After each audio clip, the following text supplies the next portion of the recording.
What's up guys, welcome to my channel. Today I am in a new car. This is a Kia K5 GT. This car got 300 horsepower, very fast off the line, front wheel drive, and it is the top of the line edition. We are going to review it today. I'm going to show you cool features about it, how fast it goes, and the amazing design Kia has done on it. Kia and Hyundai are killing on the design game of the cars right now, and I'm admiring the beautiful cars they're making. Is just amazing. So I'll give you a walk around of the car, and then I'm gonna show you the interior, and then we'll take it on a drive after.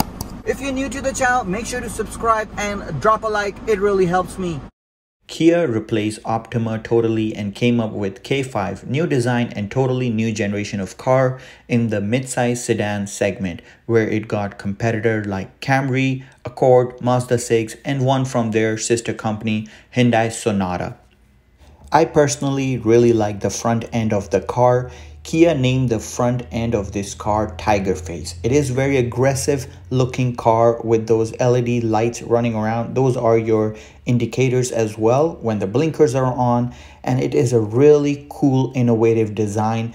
I really love it. It got 19-inch alloy wheels, very impressive wheel design with bigger brakes as it's a GT edition. So it got a 2.5 liter turbo 4-cylinder engine, which makes 300 horsepower and 311 pound-feet of torque. Trunk of the car is very spacious. You got 16 cubic feet space in there. One drawback is that it doesn't have a power trunk to it. In the interior, we got sport type front seats with red trim, which looks really good with the GT logo. It is all leather finish. Seats are power adjustable for both driver and passenger. Lumbar support you get on both passenger side as well. Driver seat memory function as well. Front seats are ventilated air cooled front seats, which is another great feature, and the rear have heated rear seats in this car. Rear seats are very spacious. Easily 3 adults can fit in the back. I'm 6 feet tall, and behind my driving position I had at least 5 inches leg room and 2 to 3 inches of headroom.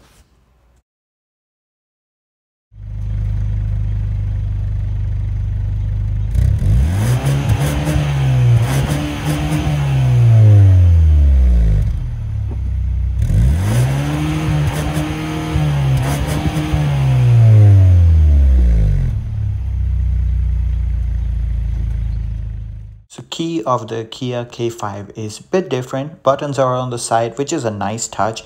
You feel like you're detonating a bomb. Inside the K5 looks amazing for how much it costs. The layout is both sophisticated and straightforward. The cabin is appointed with attractive materials. It got a bit of a gloss black trims, which are fingerprint magnets, and you have to constantly clean it.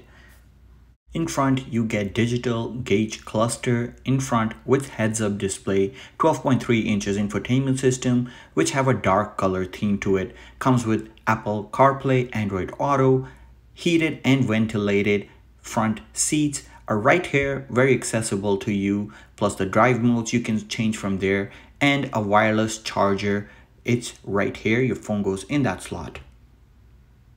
Only thing I don't like or doesn't go with the whole interior is the gear shifter. Looks very dated, which doesn't complement the entire cabin and doesn't suit the bold exterior of this car.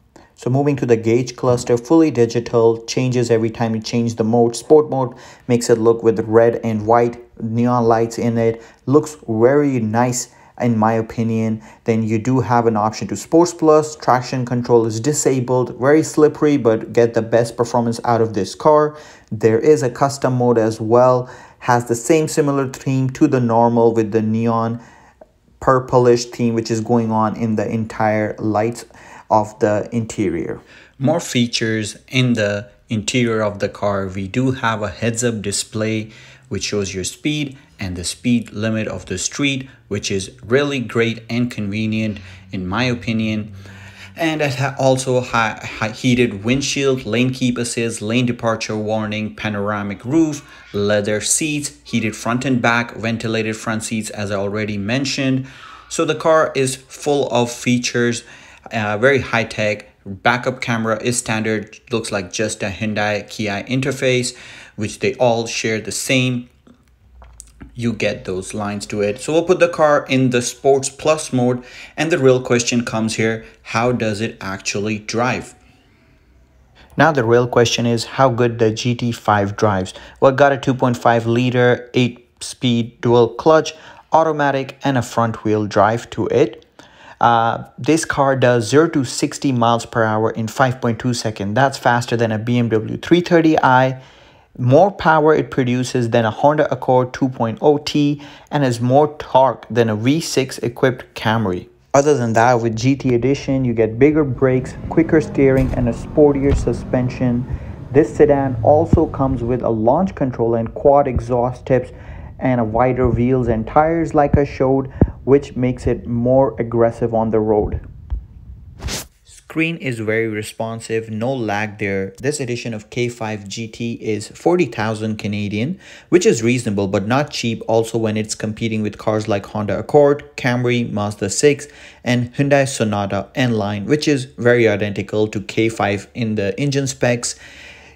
Coming back to the drive mode in the Sports Plus, the suspension gets stiffer. Our Kia has just made it stiffer, which makes the car feel much more sportier car on the street. It does get kind of bumpy on the city driving, but if you are on a highway, it's a really good smooth drive.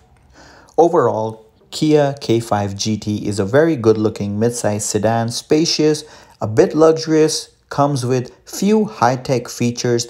I wish it was all-wheel drive, which will make the road grip and drive experience better, but I guess Kia doesn't want to give people a cheaper alternative to a Kia Stinger. So I give it a try to launch it at the traffic light, and this was the result.